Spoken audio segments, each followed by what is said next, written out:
Hey everybody, this is Safi and Marco, Dish Out on Movies, the only movie review show on YouTube to review movies in terms of food. And it's just Marco here, but Safi is here in spirit. I thought that this would be a better thing for me to do on my own. I don't usually just do like random... I don't really like the idea of doing random movie reviews because I feel like it's sort of like distracting when you're scrolling through the channel and it's just like a bunch of random movies, but I really had to do this one. Unfortunately, I didn't do it right after I watched it, which is sad because right after I watched this movie, I was fuming. And so, the movie that I'm talking about is Pretty in Pink. Just by the way that I said that, you can tell how much contempt I have for this movie. I like John Hughes movies, Ferris Bueller's Day Off, Breakfast Club, Home Alone, Some Kind of Wonderful. Those movies are really good. They're classics. They're just great movies to watch, and I thought he could do no wrong with the teen comedy movies that he did at a certain point in the 80s. I thought he couldn't do anything that would be bad.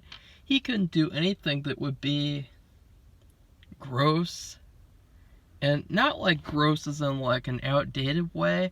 Gross as in a sinister, ugly type of way. This movie, to describe it, it's like a bad memory. It's just really negative, and it's like it's disguising itself as like a positive teenage girly movie, but it just has this underlying just in it, and so I had Safi watch it too, because I thought, you know, I'm a guy, and so I should have a woman's perspective on this film as well, because it is really kind of a girly movie. The whole movie was made because Molly Ringworm, she had the idea of making a movie based around the song Pretty in Pink. And so it really is like a girly movie. But, yeah. So this is what Safi says. I don't really understand the purpose of Pretty in Pink. The main characters, Molly Ringworm is Andy, and Andrew McCarthy is Bland Blaine, were cardboard characters. Not much emotion, nothing special, and from Andrew, nothing much at all. In fact, he looked and acted uncomfortable being there, that is. On the other hand, the supporting characters, John Cryer, the late Dean Stanton, and Annie Potts and James Spader kept the movie afloat. Other than their performances, the only good thing were the clothes Molly, quote-unquote Annie, and John wore. I especially loved the pink prom dress Molly wore in the end. Speaking of the ending, it was horrendous and disingenuous and contrived. Extremely disappointing. At the time it premiered, I was living in the middle of nowhere in East Africa. After finally seeing it, I soon realized I didn't miss anything. Since I was in there at the time, I'll give the movie a dish called bitoke, which the lady of the house made with no salt, no spices of any kind. It is boiled and mashed plantains. I got so sick of it I started to gag when it was served to me. Okay. That was pretty short and sweet, unlike every other review she does. Really shouldn't say that. It's not very professional of me, but it's true. But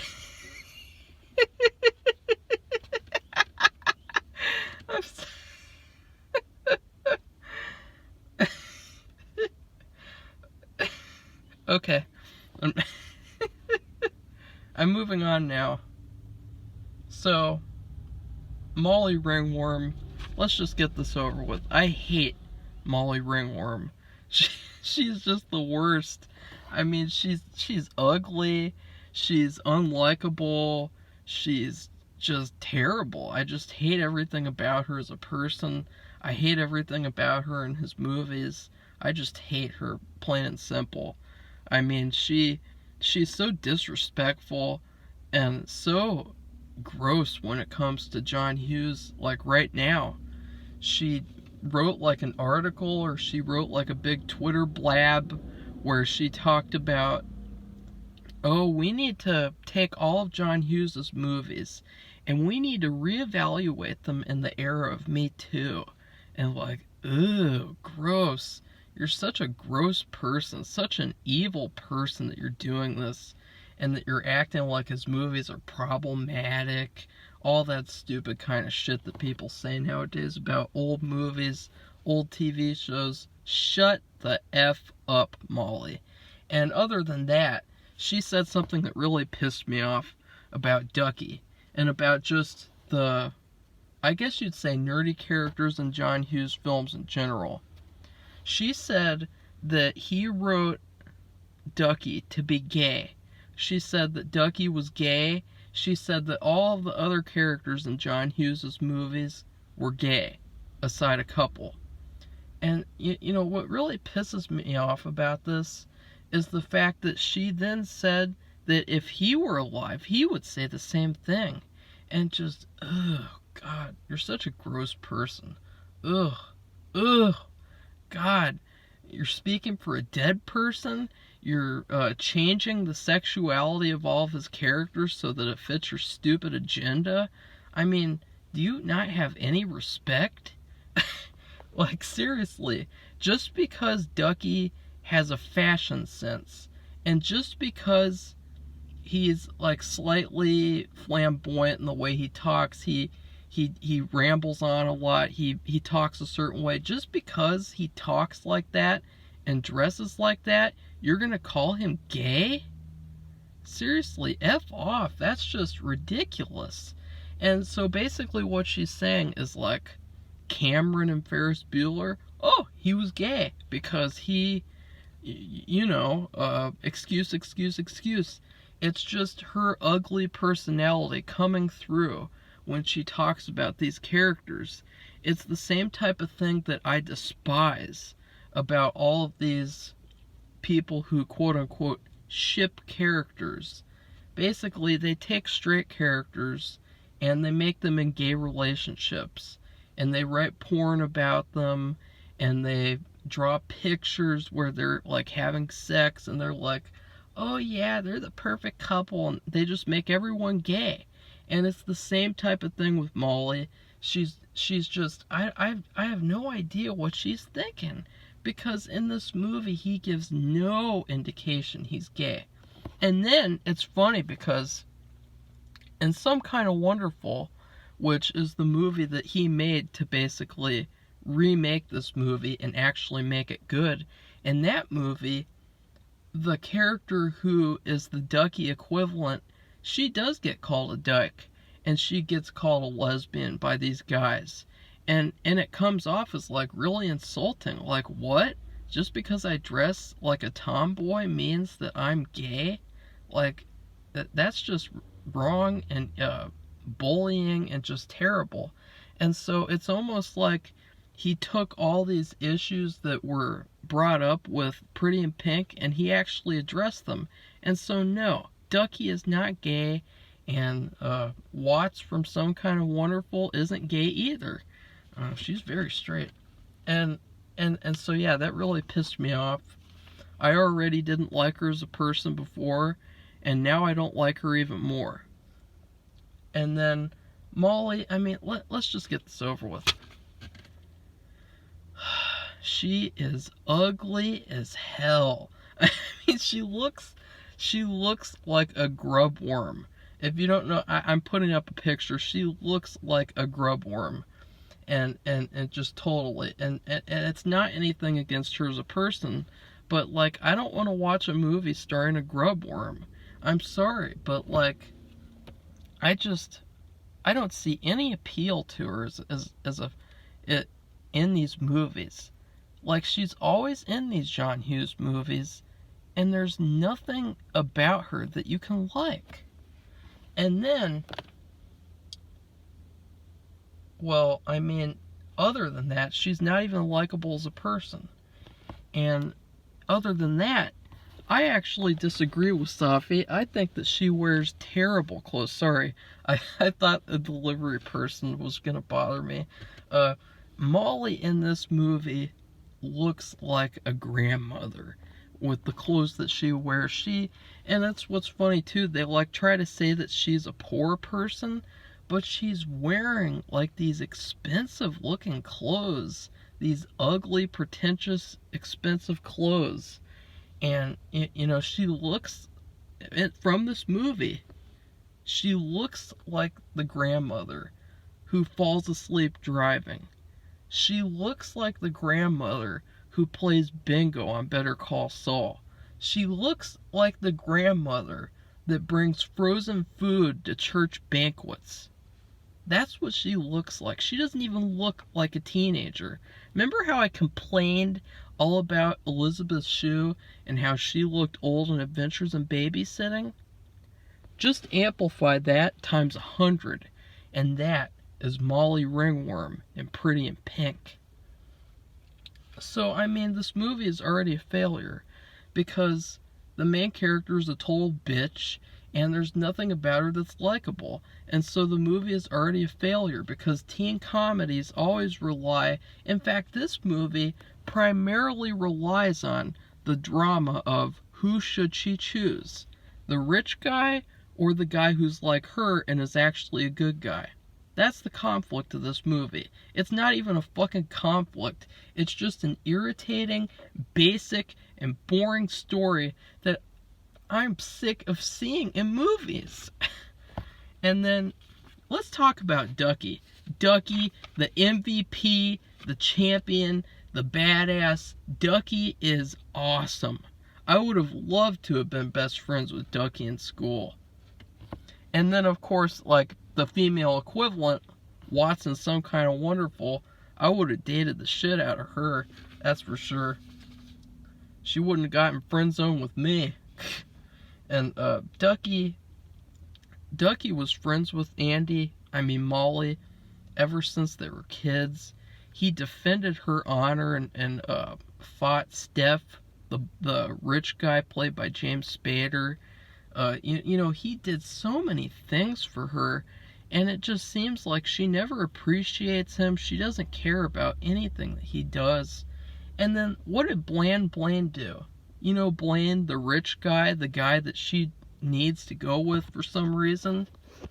Blaine, let's see, he took her on this quote-unquote date, where he took her to the rich people house, where they were having a party.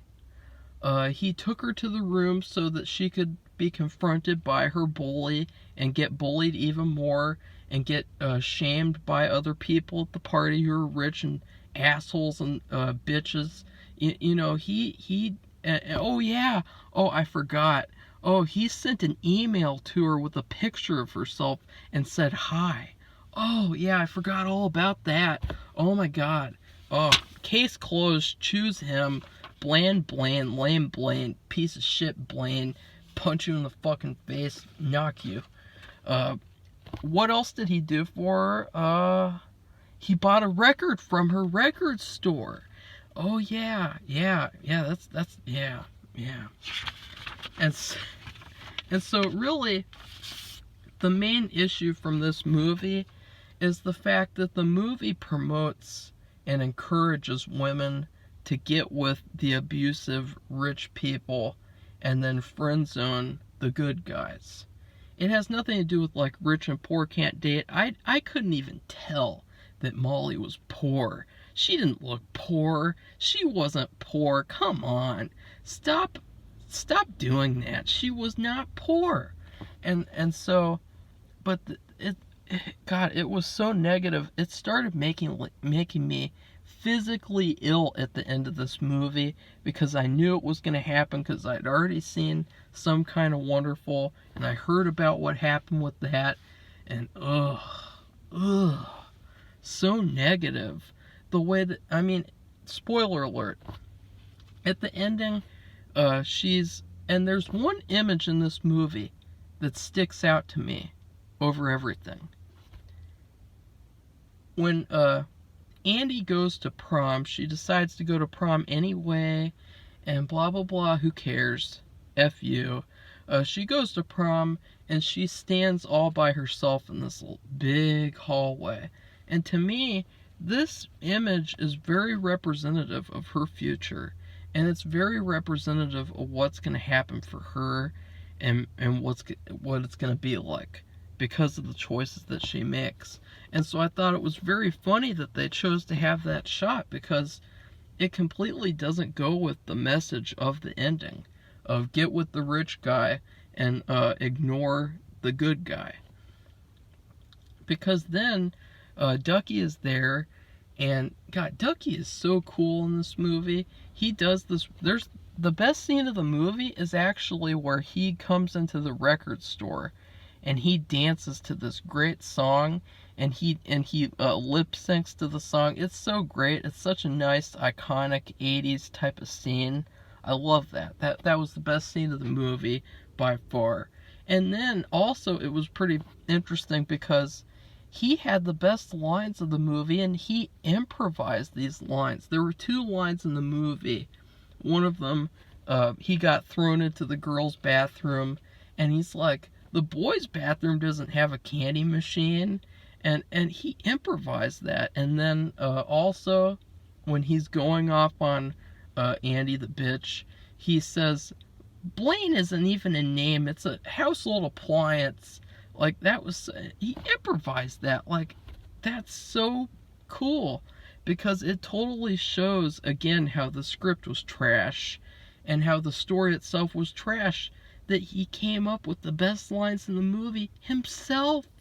How is that possible? But anyway, they're at the prom, and Ducky is going to dance with Andy, and the most ugly negative thing is he doesn't even get to dance with her. He doesn't even get to dance with her. Guess what happens? The rich guy comes over, and he apologizes to her, and so then she gets back with him. And at that moment, I just said, I'm done.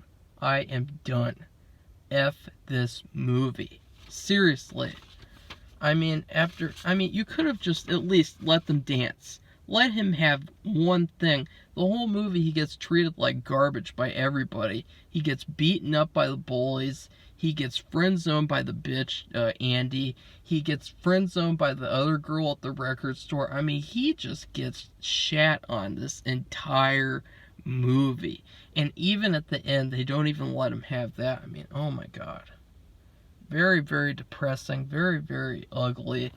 Very, not good. Not good to make a movie like this, where it's like almost promoting this type of behavior that Molly Ringworm does through the whole movie. And if you're wondering why she gets together with Blaine, it's basically because of Molly herself. She thought that she deserved Blaine, and she also had a say in the casting. She picked Andrew McCarthy because she said that he was the type of guy she'd like to date. And so that tells you right there what it was really all about. And then, yeah, just terrible. And John Hughes hated this ending, and I hated this ending too. And I hated this movie. I think that it's highly overrated. Basically, the only reason to watch it is because of Ducky. So I would rate this movie two things. I would rate it a nacho lunchable. And basically, like, this movie was a bad memory. It was a terrible type of deja vu type of thing. And so it made me think of going to school and kids having Lunchables, and just how Lunchables did not fill you up at all. And nacho Lunchables were the worst, because it was like the bare minimum. Some stupid little nachos for lunch? Seriously? That's not a meal. That's a snack at the very least. I mean, at the very most. And so, but then, this is what's interesting. So that represents everything, basically. The plot, Molly Ringworm, Blam Blaine. But then, there was this really nice kid who comes in, and they ordered pizza from Domino's. And so they ordered a full pizza, and they're handing out slices to people at the table.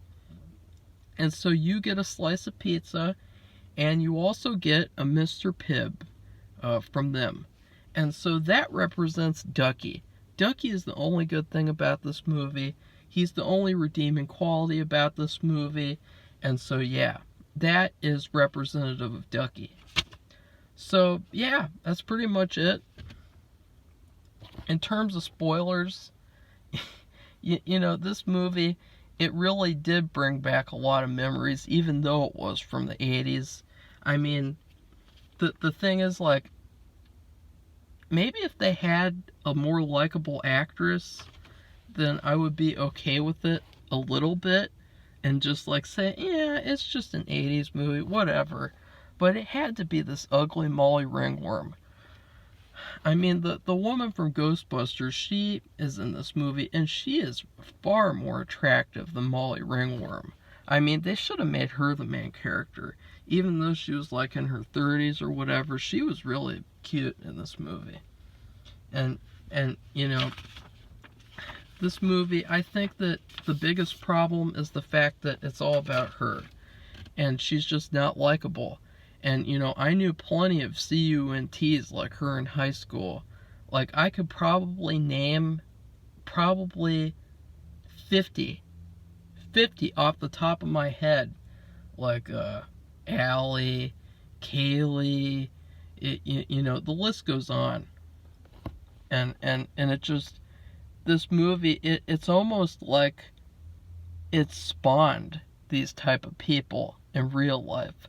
Like, this movie, like, girls saw this movie and they thought, I need to be like her, and I need to be cool like her, and I need to reject the good guy and then get with the douchebag.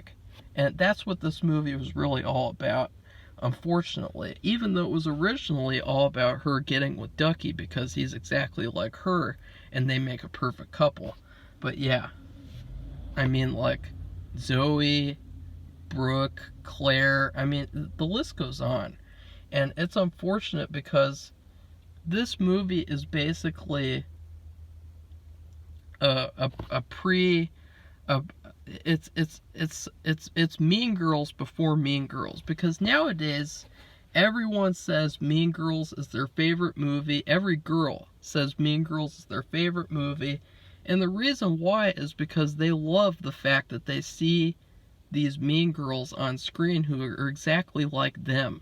They love the fact that they get to be empowered by the fact that they see, oh, look how cool they are. I want to be like that. And it just shows what kind of awful stuff it actually creates in real life. And so this movie, and it's unfortunate that I didn't do this after I watched it, because I didn't really rant like I expected. You know, I just... And I like James Spader. That's one thing I didn't mention. I liked watching him. But other than that, like, I don't think I'd ever watch this movie again. And I think that is the one thing to take away. Do not show this movie to little girls. Do not let them end up like the CUNT Andy in this movie. And yeah, that's all I have to say. This is definitely not John Hughes' worst movie, but it is worse than his best. It is the worst of his best movies. So yeah, goodbye everybody, see you soon. Don't forget to like, subscribe, check the PayPal link in the description, support my friend Tati EC, go to her channel, support her, tell her I sent you there. She's nothing like Andy, that's for sure. And then, yeah, that's it. I hope you guys enjoyed this review. It was a bit of a pain to do, just because it really does make you physically sick to watch this type of movie, where it's basically promoting abusive relationships. So yeah,